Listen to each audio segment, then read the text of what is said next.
Welcome back to YouTube channel Ready. Kembali bersama aku Ara Septiani. Dan pada malam hari ini, tepatnya pada malam Jumat, aku akan menceritakan satu kisah tapi yang berjudul horor. Bukan tentang pembunuhan berantai atau pembunuhan sadis ya.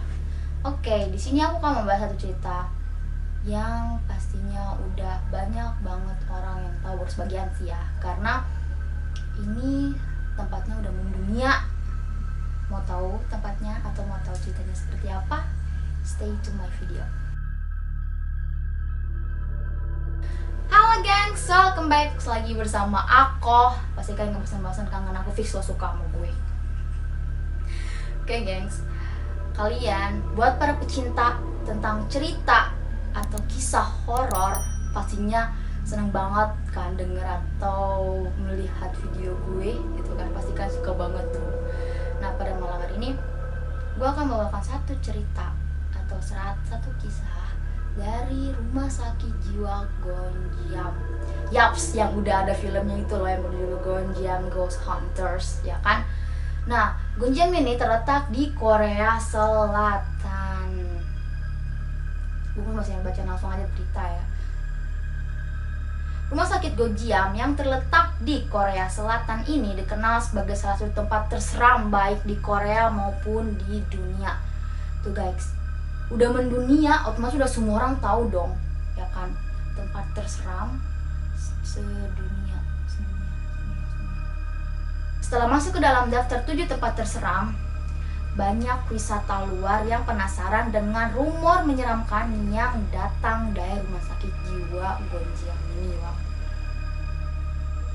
Akan tetapi, setelah ditelusuri kembali, ternyata semua yang diceritakan dari mulut ke mulut soal Rumah Sakit Gonjiam itu tidak benar.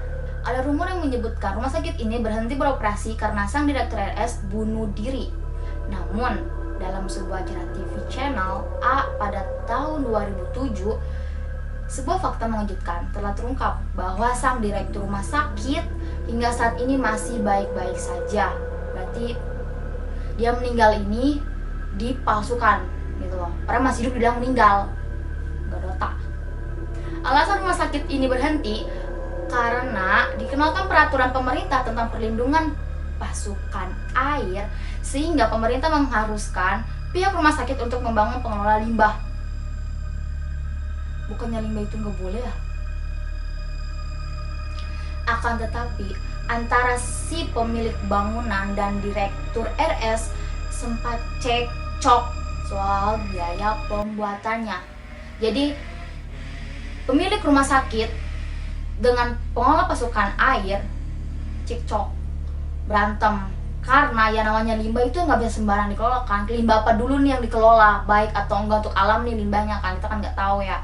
Namanya limbah pasti kan bau. Limbah kan udah, limbah itu bisa dibilang kalau Indonesia itu sisa-sisa dari pabrik ya kalau limbah itu. Pemilik bangunan rumah sakit meninggal pada tahun 1997 karena penyakit kronis yang dialaminya. Sebenarnya sang pemilik bangunan yang satu anak laki-laki, tapi ia tinggal di Amerika. Jadi dia sebelum pemilik RS ini meninggal, pemilik rumah sakit ini meninggal, dia punya anak laki-laki yang gak satu atap sama dia, melainkan anaknya tinggal di Amerika, jauh dari bapaknya. Gitu loh. Nah, lanjut. Sehingga akhirnya tidak ada lagi orang yang bisa ia warisi untuk mengurus bisnis rumah sakitnya. Gonjiam pun berhenti beroperasi dan benar-benar terbengkalai. Terbengkalai itu dibiarin gitu aja, Wak. Orang pemilik rumah sakitnya meninggal, anaknya nggak bisa ngurus juga, dibiarin gitu ya, perabot prosesnya ada segala macamnya lah. Sedangkan sang direktur lama Gonjiam kini membangun rumah sakit jiwa baru di daerah lain. Jadi setelah dia buang Gonjiam terbengkalai, dibuatlah rumah sakit baru di daerah lain. Gak tahu nih di rumah sakit yang dia buat ini bakal terbengkalai lagi kayak Gonjiam atau enggak nih, walau kita kan gak tahu. Next, ke rumor yang kedua. Rumor kedua adalah rumor pemerintah melarang orang mengunjungi Gonjiam ini. Maksudnya pemerintah setempat dari Korea Selatan ini melarang atau memberikan peraturan dilarang keras untuk mengunjungi tempat ini, Gonjiam itu dilarang banget.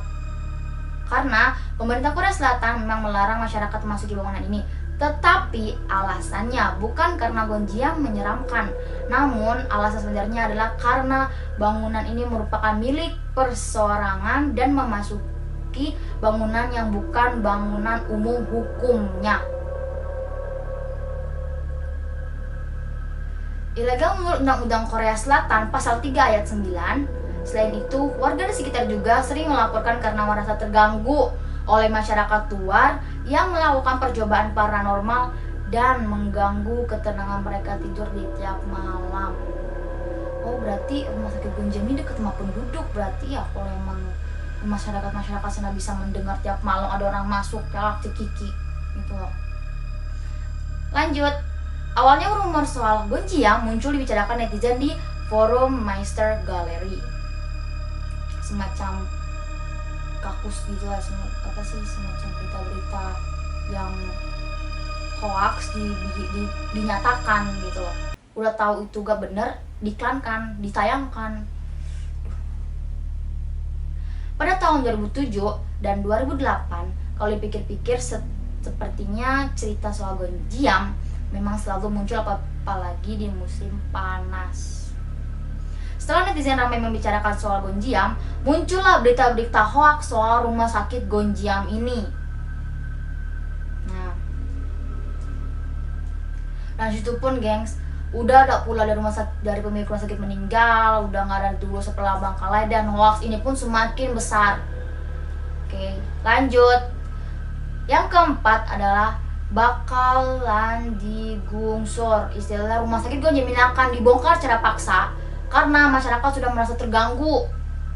Udah merasa ini banyak banget orang-orang yang datang buat bikin vlog segala macem ini itu, tapi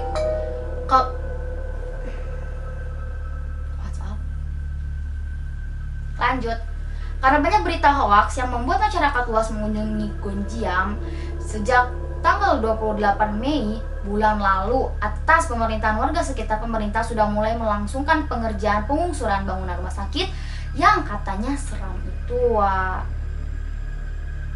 gue ngeri ya, rumah sakit seram dipaksa bungsur, apa nggak masuk setan di dalamnya? Jadi rumah sakit Gonjiam ini setelah pemilik rumah sakitnya meninggal, terbengkalai, tapi rumah sakit itu didiamkan bukan berarti secara kosong. Perabotan tentang praktek kedokteran, terus kasus, selimut segala macamnya yang lengkap tentang rumah sakit Gonjiam ini masih ada, sampai buku-bukunya masih ada karena tidak dibawa oleh pemiliknya. Dan di sini yang bikin tanda tanya, kenapa bisa terbengkalai, orang-orangnya pada kemana? Jadi aku cerita sedikit ya. Jadi sebelum rumah sakit Gonjiam ini dibangun, banyak yang bilang pasien-pasien ini dulunya pasien yang normal lah, ya kan, pasien yang normal. Dan mereka juga ada mengobati pasien yang gangguannya terganggu, jiwanya terganggu, dan juga tentara-tentara yang depresi saat melakukan peperangan. Nah, kenapa bisa terbengkalai dan bisa dilihat sebagai tempat terseram dunia?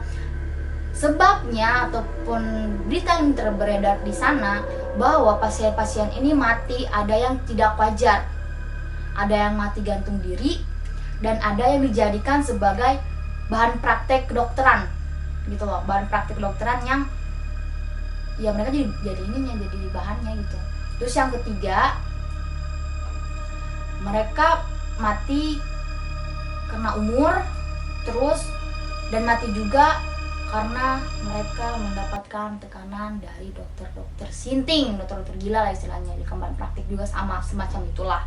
Dan makanya ini mengapa dibilang rumah sakit terseram, karena mereka meninggalnya secara tidak wajar, masih dipertanyakan oleh masyarakat di sana. Tapi setelah pemerintahan Korea Selatan berusaha untuk menutup semua jalur atau menutup semua tentang berita mengenai Gonjiam ini, tetap saja yang namanya orang penasaran, gak bakal ada yang mau nyerah lah istilahnya. Gak ada yang mau nyerah, karena 1.000 orang wisata yang datang ke sana mengunjungi rumah sakit Gonjiam itu 1.000 orang per tahunnya, ya, 1.000 orang per tahunnya. Karena apa ya, emang sih penasaran, gue juga pengen kesana, cuma gue ngeri.